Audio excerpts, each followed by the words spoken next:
Karena conditioning medianya tuh luar biasa. Ya benar. Di shot dari helikopter, ada kuburan kebakar. Iya. Ya kita tuh solusinya makan masker. Makan masker. Menarik banget. Ini akan masuk ke pertanyaan yang gue sekarang beneran pengen tanya ini. Gue dari dulu udah lama pengen ketemu dan gue pengen tanya nih, ngopi dulu ya. Ngopi dulu. Kalau ini pasti pertanyaan spontan ini. Nah, kan tadi lu sempat bilang soal COVID.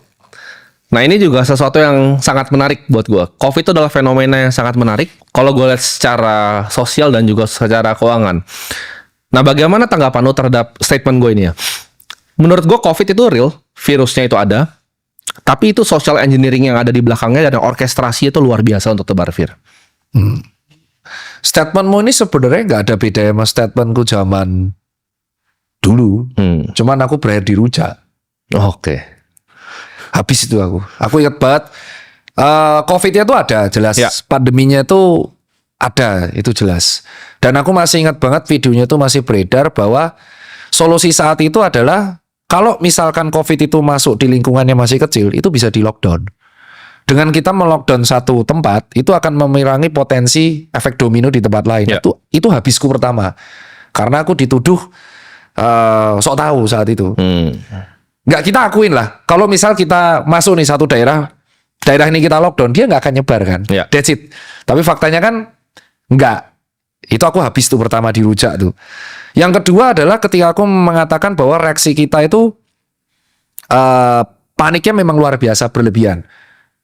Ya, and the end kita tuh nggak bisa ngapa-ngapain. Ya. Aku udah ngomong itu. Aku mengeluarkan edukasi yang sangat kontroversial saat itu. Aku masih ingat, yaitu edukasinya bahasa Jawa ya. Mangan masker. Aku ingat banget, aku ngeluarin edukasi itu. Ya kita tuh solusinya makan masker. Makan masker. Aku tuh diketawain ngeluarin edukasi itu. Karena saat itu dikatakan, ya kamu tuh meremehkan COVID. Aku akhirnya mengcounter ya, kita bisa ngapain? Saat itu vaksin belum keluar. Ya. Terus kita di dalam rumah, nggak ngapa-ngapain. Ya kita akan mati coy kelaparan. Ya. Akhirnya aku mengatakan ya kita hanya bisa menjaga daya tubuh kalau nggak olahraga. Ya makan makanannya bergizi. Itu yang pertama dirujak karena lockdown, yang kedua dirujak sejawat. Oke.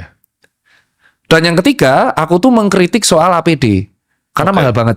Saat itu aku ingat banget aku membantu menyumbang APD dan itu boncos cuk. Masa satu APD bisa 1,5 juta. Oh iya, mahal dan malah kali. dinaikin harganya. Padahal orang-orang butuh N95. Saat itu yang dapat apresiasi. Nah, jadi satu apresiasi 2 boncos. Nah, yang terakhir ini di 2021. Ingat kan saat itu ada Delta. Ya. Terus ada new normal. Saat itu aku bilang adalah kita harus mulai terbiasa sama virus ini. Kalau enggak, ya kita enggak akan bisa survive. Itu berakhir aku dirujak lagi. Oke. Jadi aku akhirnya melempar balik ke teman-teman sejawatku. Aku tuh selalu di titik garis tengah. Oke. Garis tengah itu adalah kita tuh kan negara dengan jumlah penduduk yang sangat besar.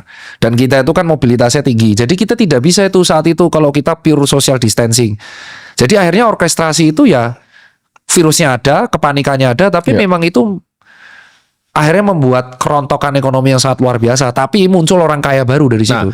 Ini kita ngomongin soal kerontokan ekonomi, karena ini yang gue pengen tanyain. Karena COVID itu gue melihat sebagai salah satu agenda untuk meriset dunia ini. Karena dengan COVID, bisnis kecil tuh banyak yang hancur berantakan. Ini kita ngomong di Amerika aja deh, di di sini ya. Sini juga mungkin mirip ya. Tapi bisnis yang besar, apalagi seperti bisnis-bisnis yang TBK kalau di Amerika, Fortune 500, itu naiknya 3 kali sampai 4 kali lipat sampai sekarang. Apalagi kalau kita ngomong Big Pharma itu, Pfizer dan lain-lain itu teman-teman itu luar biasa ya untungnya. Iya. Tapi apakah itu sebuah orkestrasi? Karena yang pertama gue lihat itu seperti ini. Awalnya gue pas pertama dengar COVID 2019 itu gue takut juga, ya kan. Gue takut, gue jual semua saham gue. Gue kan dulu pemain saham di Indonesia, gue jual semua saham. Gue tuker mata uang gue ke Swiss franc waktu itu dan kebetulan naik tinggi sekali. Tapi itu karena gue takut sebenarnya. Karena gue takut ini ada sesuatu yang luar biasa. Karena conditioning medianya tuh luar biasa. Ya benar. Di shot dari helikopter, ada kuburan kebakar. Iya.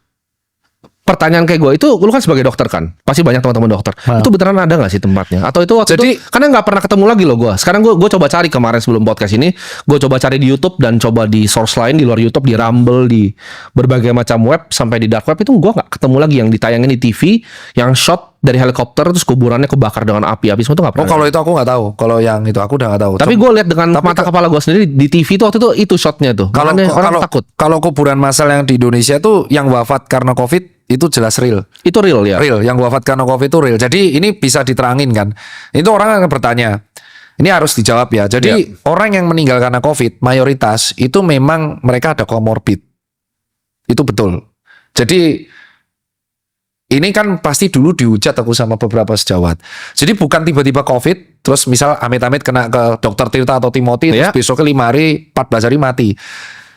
Rata-rata, ini harus real juga, dari data pun menunjukkan orang yang wafat karena COVID itu rata-rata punya 3 komorbid dari 3 penyakit ini. Ya. Kalau nggak penyakit terkait jantung, penyakit terkait diabetes, satunya penyakit terkait autoimun. Ya. Itu rata-rata wafat. Jadi makanya kalau kita lihat, dia tuh sudah ada riwayat penyakit jantung, sudah ya cepat atau lambat, COVID ini mempercepat. Iya. Kayak jalan tolnya untuk menuju maut. Ya, tapi kan akhirnya ketika didata wafatnya pasti karena COVID. Oke. Clear ya. Jadi ini clear nih. Ini luruskan, dan ini pertanyaanmu kan. Kok bisa tinggi banget? Bayangin ada orang dia sudah stroke, terus gejala penyakit jantung banyak dan kena virus ini. Nah, kan kalau didata meninggalnya bukan karena jantung tuh. Iya, karena COVID. Iya dong, pasti. Karena kan dia datang ke rumah sakit dalam keadaan demam dan panas. Iya. Iya kan? Tapi komorbid pemberatnya adalah jantung. That's it. Iya. Loh, terus kok bisa kok komorbidnya jantung? Karena 60 sampai 80% orang itu tuh nggak sadar akan jantungnya. Iya. Dia nggak tahu jantungnya ini sehat apa enggak. Dah clear dulu kejawab. Jadi yang wafat karena COVID itu pure real. Tapi memang mayoritas disertai komorbid, dan itu benar. Oke. Ini kita ngomongin soal data. Clear dulu ya, Ya. nomor 1 ya. Terus yang nomor 2, apakah riset? Nah, jadi dari berbagai pembicaraan, memang pandemi itu merontokkan sistem dan riset dari awal. Karena yang terdampak salah satunya adalah usahaku. Di 2020-2021, Susan Care itu 80% paymentnya cash. Ya, sisanya tuh debit. Ya. Dan hanya 5% yang menggunakan Kris atau GoPay. Shopee Pay itu real ya, itu real. Dan nggak ada yang delivery sama sekali. 2021-2022 tuh rontok aku, rontok. Terus habis itu 100% itu nggak ada yang pakai cash. Ini fakta nih, baru mau gue tanya. At all. Iya. Ini at all sampai sekarang. Jadi semua Susan Care itu sekarang nggak ada yang pakai cash. Iya. Nggak ada. Dan 50% itu delivery service. Nah, kenapa kok dokter Tita viral keluar-keluar di COVID? Karena di Maret 2020 itu aku ingat banget, Susan Care tuh bingung mau buka apa enggak. Dan di April 2020 Susan Care Tebet itu buka, besoknya dirahasi Satpol PP. Oke.